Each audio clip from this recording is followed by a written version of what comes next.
किसी भी युग का हो, प्रत्येक व्यक्ति के लिए ये कथा परम उपादेय है।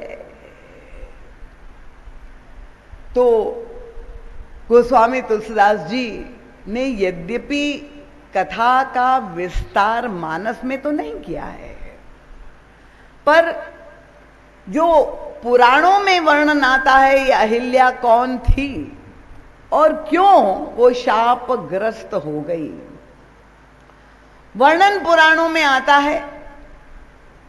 आप लोग अवगत होंगे कि ब्रह्मा जी के द्वारा निर्मित ये अहिल्या ब्रह्मा जी की पुत्री है, और ऐसा वर्णन आता है कि ऐसा विलक्षण अद्भुत सौंदर्य से युक्त थी ये अहिल्या, सर्वश्रेष्ठ सुंदरी, विश्व की सर्वश्रेष्ठ सुंदरी। ऐसा अनिंद्य सौंदर्य, नाम में ही संकेत है अहिल्या, जिसमें लेश मात्र हल कुरूपता ना हो, कुरूपता का अभाव हो, ऐसी अनपैरेलल्ड ब्यूटी।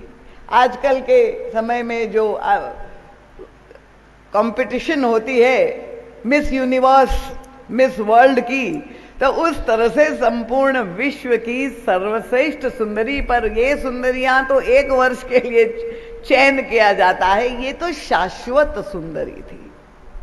ऐसा अद्भुत अतुलनीय सौंदर्य अहिल्या को प्राप्त था। अब अहिल्या जब शनै शनै बड़ी हुई तो प्रश्न आया ब्रह्मा जी के समक्ष के, जब वो विवाह योग्य हुई तो अहिल्या का परिणय किससे किया जाए। अब ऐसा अद्भुत सौंदर्य जहां पर हो तो कितने प्रत्याशी अहिल्या से विवाह करने के लिए आतुर, आप कल्पना कर ही सकते हैं। और उनमें से जो स्वर्ग का अधिपति है, क्योंकि जहां पर भोगों की सामग्री विपुल मात्रा में है, असीम भोग है, स्वर्ग वो स्थान है, वो स्वर्ग का राजा इंद्र के मन में भी ये विश्वास था कि ऐसी अद्भुत सुंदरी का विवाह तो निश्चित रूप से ब्रह्मा जी मुझी से करेंगे। देखिए सोचने की शैली, जैसे हम लोग भी अपनी कन्या का विवाह करने के समय साधारणतः संबंध जब खोजते हैं तो हमारा जो मनोविज्ञान क्या होता है कि कोई संपन्न घराने में, परिवार में अपनी कन्या का रिश्ता अगर हो जाए कि जिसमें सारी सुख सुविधा संपन्नता हो, तो किसी भी प्रकार के अभाव का कष्ट उसे ना हो, इसलिए ऐसा ही संबंध खोजते। अब ब्रह्मा जी के सामने भी कई प्रत्याशी थे और इंद्र को तो यह विश्वास था कि मुझी से परिणय होगा। पर वर्णन क्या आता है पुराणों में कि ब्रह्मा जी ने अहिल्या का विवाह वन में रहने वाले तपस्वी मनस्वी मुनि गौतम से किया।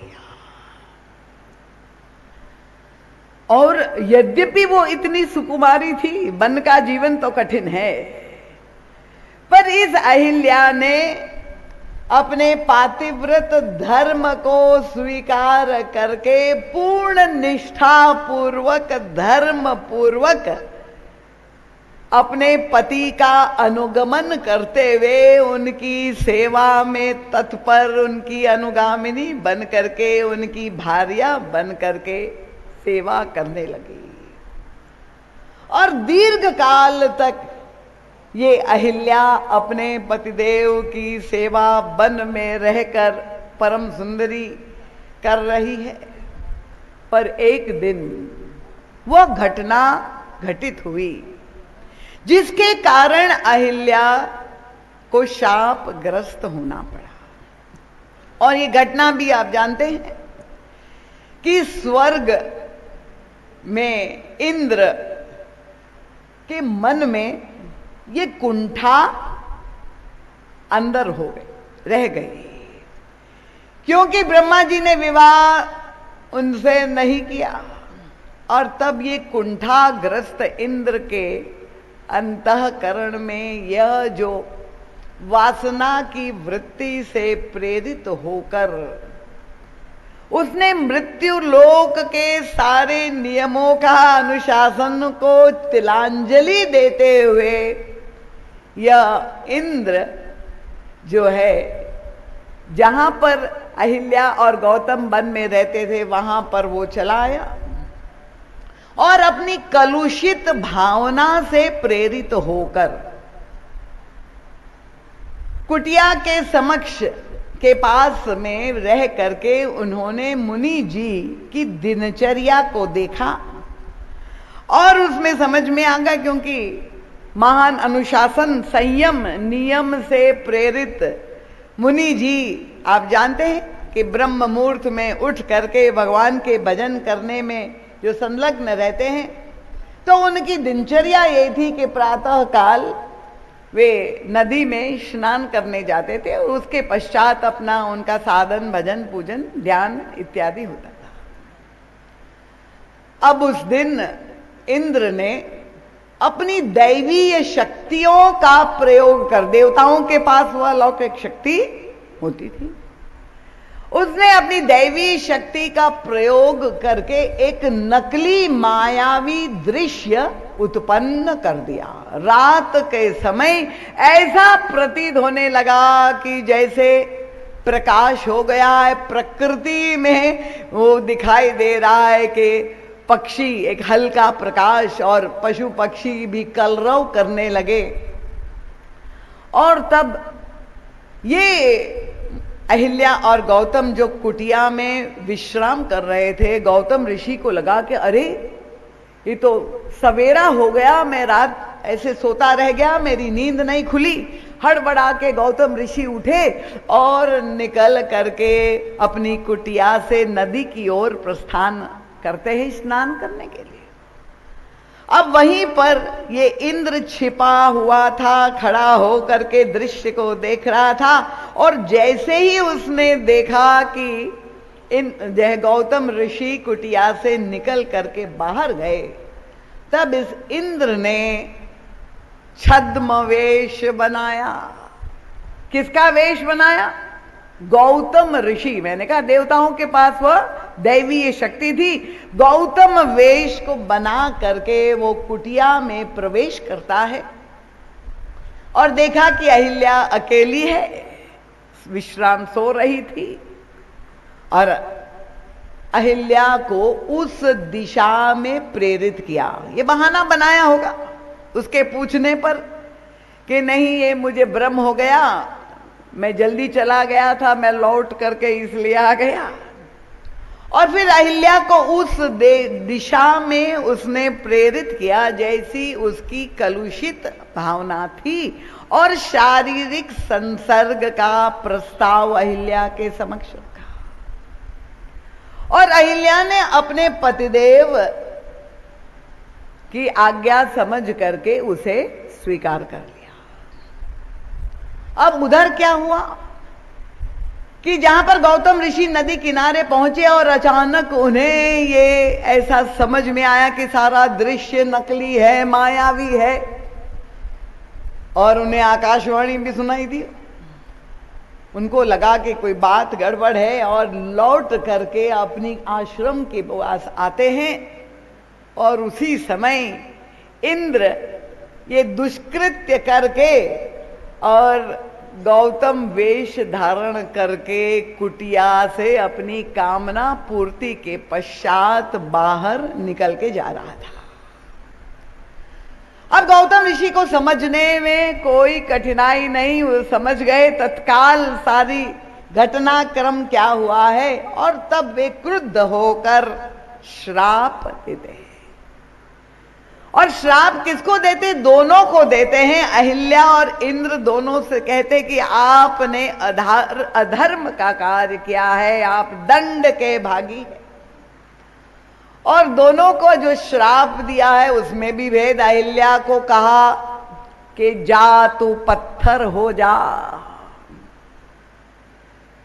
जड़ हो जाओ। और इंद्र को श्राप दिया कि तेरे शरीर में 1000 छिद्र हो जाए, और जहां जहां तू संसार में जाएगा सर्वत्र लोग देखेंगे कि ये देखो ये व्यभिचारी इंद्र जा रहा है, तुम्हारी आलोचना होगी। जब ये श्राप दिया, अब दोनों इंद्र और अहिल्या पश्चाताप करने लगे, मुनि के चरणों में गिर पड़े, क्षमा याचना करने लगे। महाराज हमसे गलती हो गई, हमें क्षमा कर दीजिए, माफ कर दीजिए, किसी तरह से भी ये शाप। और तब मुनि जी ने कहा कि मैंने जो दंड दिया है वो तो भुगतना ही पड़ेगा, पर शाप मोचन का उपाय भी बता दिया। कब तुम इस शाप से मुक्त होगी? उन्होंने कहा जब श्री राघवेंद्र इस मार्ग में आएंगे, जनकपुर विवाह करने के लिए जब जाएंगे, उस समय उनके चरण का संस्पर्श जब तुम्हें प्राप्त होगा तब तुम्हारी चेतना लौट आएगी।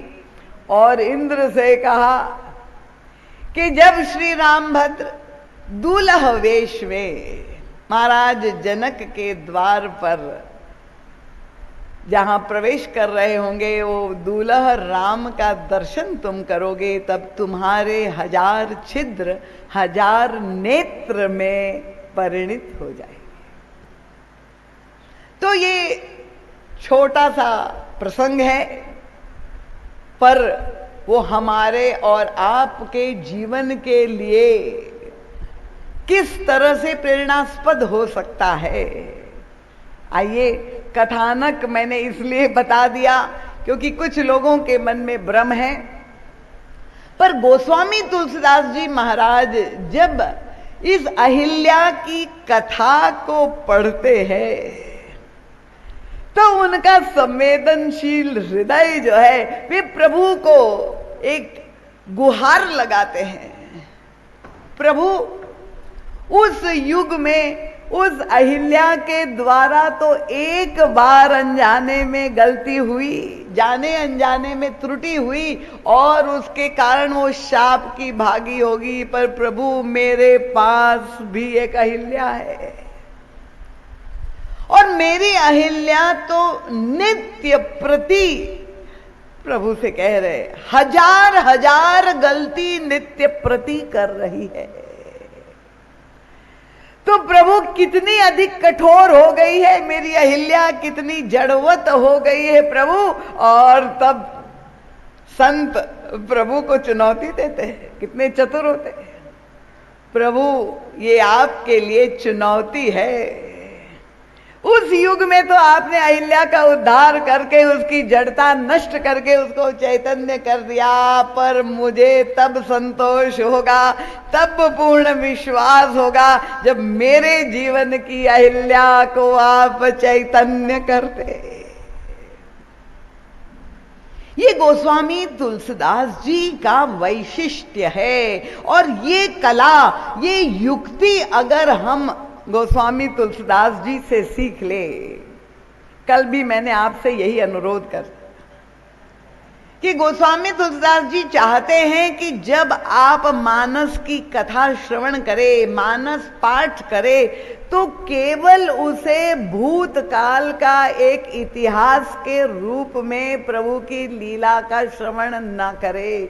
उसका भी आनंद है, मानस की चौपाइयां बड़ी मधुर है, अच्छी लगती है, पर गोस्वामी जी के रामचरितमानस का वैशिष्ट्य क्या है? परम पूज्य महाराज श्री ने कहा 500 वर्ष पूर्व गोस्वामी तुलसीदास जी ने इस दिव्य ग्रंथ की रचना की, पर उनके इस अंतराल में जो गूढ़ रहस्य है उसको समझाने के लिए पुनः एक अवतार युग तुलसी के रूप में परम पूज्य महाराज श्री के रूप में हमारे समक्ष हुआ, हमें समझाने के लिए कि गोस्वामी तुलसीदास जी का मंतव्य क्या था।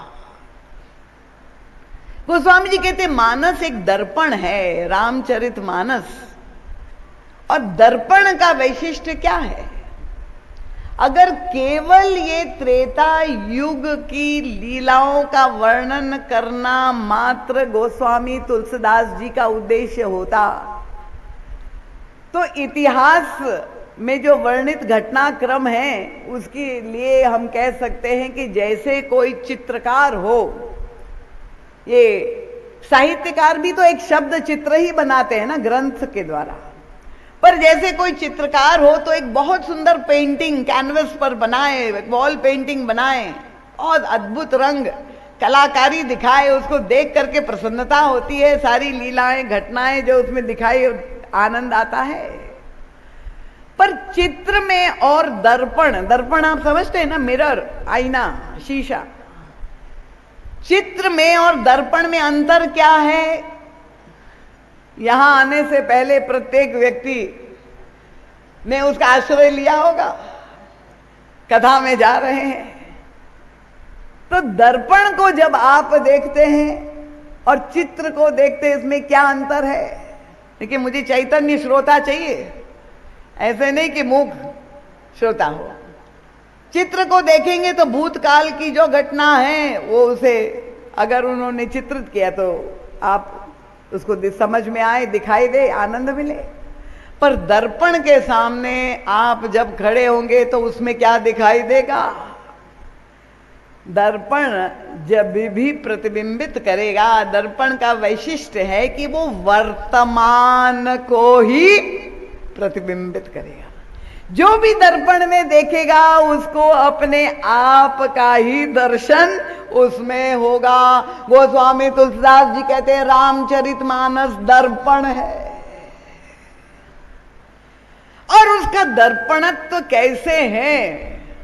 अब आपने तो कहे, आप कहेंगे मैंने 108 बार मानस का पाठ किया, पर उसमें अपने आप को खोजने के लिए जो दृष्टि चाहिए वो तो जब तक युग तुलसी परम पूज्य महाराज श्री की अद्भुत अलौकिक आध्यात्मिक दार्शनिक दृष्टि, उनका चश्मा नहीं हम लेंगे, तब तक उसके दर्पणत्व को हम प्रमाणित नहीं कर पाएंगे। तो गोस्वामी तुलसीदास जी प्रभु से कहते हैं, अनुरोध कर रहे हैं। गतकल मैंने आपको कहा था, विनय पत्रिका गोस्वामी तुलसीदास जी ने अपने हृदय के सारे उद्गार पदों में जो है प्रभु के समक्ष प्रस्तुत किए, खोल करके। महाराज जी कहते हैं विनय पत्रिका एक प्रकार से गोस्वामी तुलसीदास जी की आत्मकथा है, ऑटोबायोग्राफी। तो वे प्रभु से अनुरोध करते हैं, केहू भांति कृपा सिंधु मेरी ओर हेरिए। प्रभु आपकी कृपा दृष्टि की मुझे आज सख्त आवश्यकता है। क्यों? तो वे विभिन्न लीलाओं का क्या जो है की ओर संकेत किया है। कल मैंने ताड़का और विश्वामित्र जी के प्रसंग की चर्चा की थी। ये अहिल्या की कथा जब वे पढ़ते हैं तो वे प्रभु से कहते हैं मेरे पास भी अहिल्या है। और गोस्वामी तुलसीदास जी ये प्रार्थना क्यों करते हैं? संत के हृदय में करुणा है संसार के प्रत्येक जीव के लिए। वे स्वयं एक प्रतिनिधि के रूप में, हम सब के प्रतिनिधि के रूप में प्रभु से ये प्रार्थना संत कर रहे हैं। मत समझ लीजिए कि गोस्वामी जी स्वयं वो तो ऐसे सिद्ध संत है। ये कहते प्रभु कि सहस से लाहूते अति जड़, हजार हजार अहिल्याओं से भी अधिक जड़ मेरी अहिल्या कौन है, हो गई है। कौन है ये अहिल्या? वो स्वामी जी ने कितना सुंदर मीठा संकेत किया। सहस सिलाहुते अति जड़ मति भई है। प्रभु मेरी बुद्धि ही अहिल्या है। और ये जो बुद्धि है प्रभु, वो इतनी जड़ हो चुकी है, आपकी कृपा के बिना उसमें चेतना फिर से नहीं लौट आएगी। अब गोस्वामी तुलसीदास जी ने तो प्रार्थना की कि अहिल्या बुद्धि है, पर आज के युग के नवयुवकों को जब आप यहाँ कथा श्रवण करके चाहेंगे, बहुत आनंद आया। यद्यपि कल मैंने आपसे कहा था कि अपने बालक बालिकाओं को अवश्य इस कथा में लाएं, क्योंकि ये कोई पारंपरिक कथा नहीं है। यहाँ तो हम पूरे जीवन दर्शन की चर्चा करते हैं। तो नई पीढ़ी के बच्चों के लिए विशेष रूप से ये उपादेय है। गोस्वामी जी कहते मेरी बुद्धि ही अहिल्या है, मेरी मति ही अहिल्या है। तो किस तरह से बुद्धि को अहिल्या क्यों कह रही? तो गोस्वामी जी कह के चले गए 500 वर्ष पहले, पर उसको प्रमाणित करना होगा ना। आज के तार्किक बच्चे तो प्रश्न पूछेंगे, हम क्यों माने, हमें विश्वास नहीं है बुद्धि अहिल्या है। और तब भूमिका हमारे गुरुदेव की आती है, युग तुलसी महाराज श्री की, कि किस तरह से वे तर्क संगत व्याख्या प्रस्तुत करते हैं।